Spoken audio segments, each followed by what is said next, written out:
This is Crenshaw, Briggs and VT. We want the touchdown. We not trying to go for 3.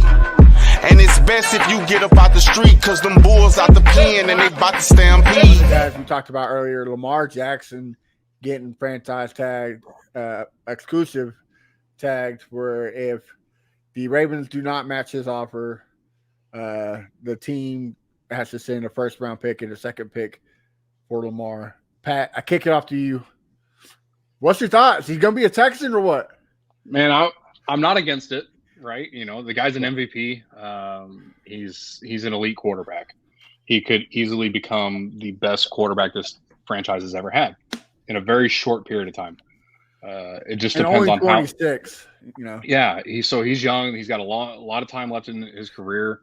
The injuries are there, but you know it's the NFL. People get hurt. It's going to happen. So not a big concern. It's just about the process of how it would go if they were to kind of how I said they could, you know, manipulate it to where have the offer sheet signed after the draft to where they have to forfeit the 24 and 25 first round picks.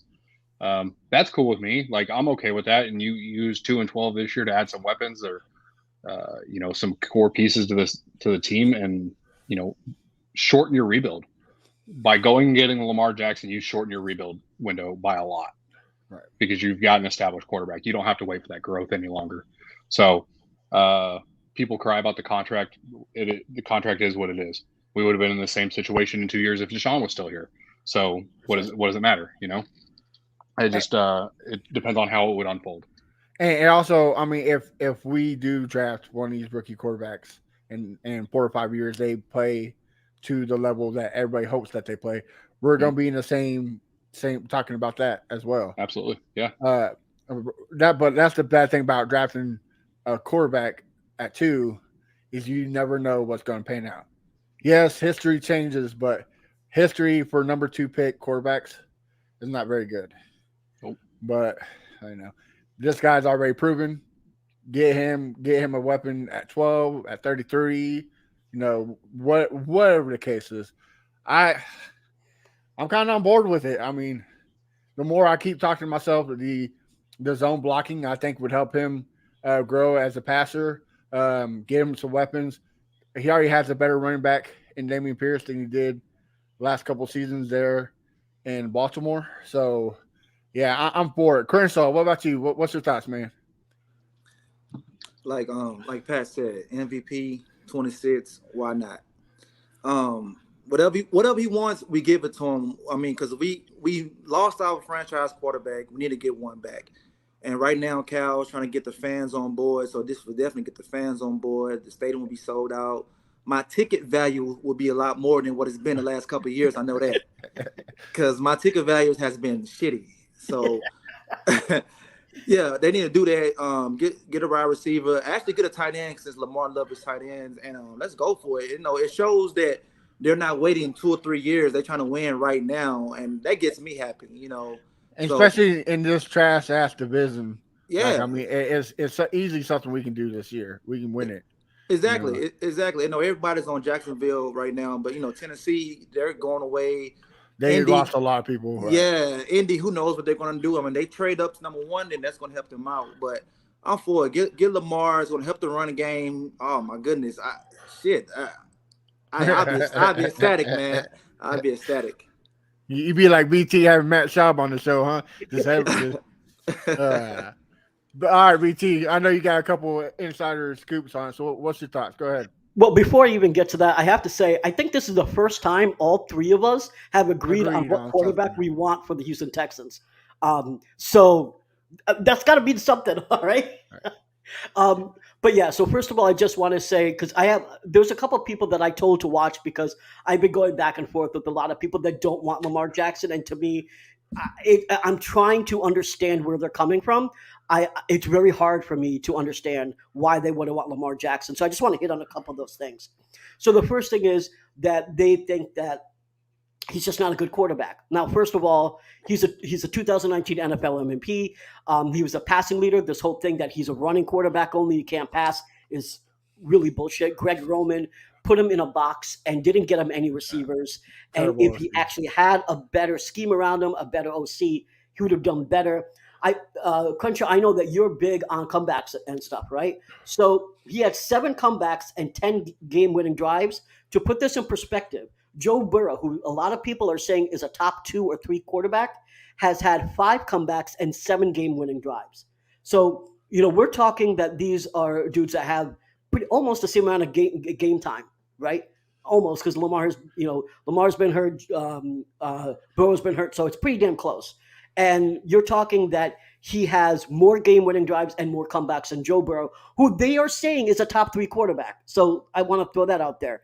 And then also, just in terms of cap space, so the way that a lot of these large contracts are, particularly quarterbacks, is that you're going to give a low base salary, right? 1.085, and then you're going to have a signing bonus and spread that out.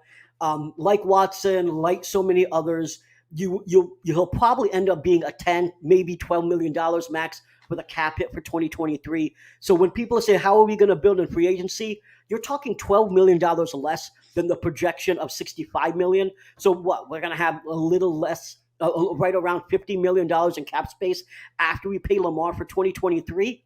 That's fine. Now let's talk about 2024. Obviously, there's no one on the books, so it's a huge number. It's $187 million. But once you pay Tunsil, once you pay Lamar, you pay Howard, you realize there's no one else. We were literally paying 2 tackles and no one else. So if you throw Lamar into there and you talk about your projection of your rookies and your top 51, you're talking anywhere between 60 on the very low end and 80 on the high end if we don't sign any big name free agents this year, right? If we're talking about more dudes like Quesenberry, we'll get to that later. But if we're signing more dudes like Quesenberry and EJ Perry, you're not going to have the money that we're talking about to spend there. I mean, we're not going to have to pay them. So we're talking $60 to $80 million in 2024 if you sign Lamar. So that should get around the whole objection of we don't have money and that he's not a good quarterback. Now, I'll get to the quote-unquote inside information. So before I get to that, I thought that there was just some collusion, right? Why the Falcons and all these teams saying that they don't want him? I jumped the gun, and I agree with David Mulligetta. Quote-tweeted him saying he's right. It seemed very fishy why 4 teams said, I'm not including the Raiders because they reneged that and said they actually are still in the sweepstakes, Lamar Jackson sweepstakes. So 4 teams said they're out. Why? Well, I thought, yeah, there's something fishy. Seems like collusion.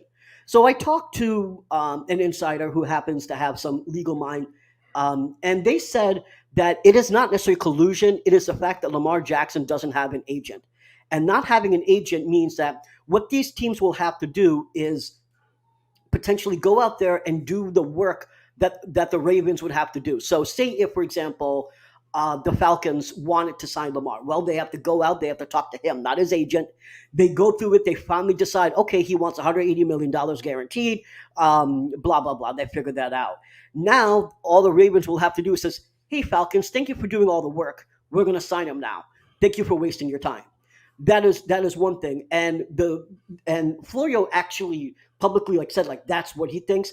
The more inside information is that, and it's not really inside information, but I can't use their name because I didn't ask if I could say this publicly, but they said that one of the bigger issues is that many times teams want to tell the agents some information about why they would need to structure a contract or not pay a certain amount. And you can't do that if you're talking to the player directly. So if they talk to Lamar directly, they can't say, hey, Lamar, the reason we can't give you 200 is because we're planning on doing this. We can't tell that to the entire NFL world. And so if you're okay with us giving you this X amount of money, we'll give that to you next year because of this. Now, you can tell that to an agent, and an agent many times will not even tell their client. There's a buffer there. Now, if you're going to tell Lamar, there's no buffer. So that's the challenge. So I jumped the gun and thought it was collusion, but I don't think it is. After what Florio said, after what I heard, I don't think it's collusion. I think it comes down to a mix of Lamar not having an agent, a mix of Lamar not actually making this a priority last year.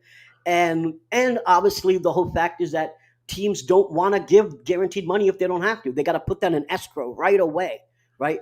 I don't think people realize that. If it's a guaranteed amount, even if it's over 5 years, it's guaranteed. Boom, it's going to escrow.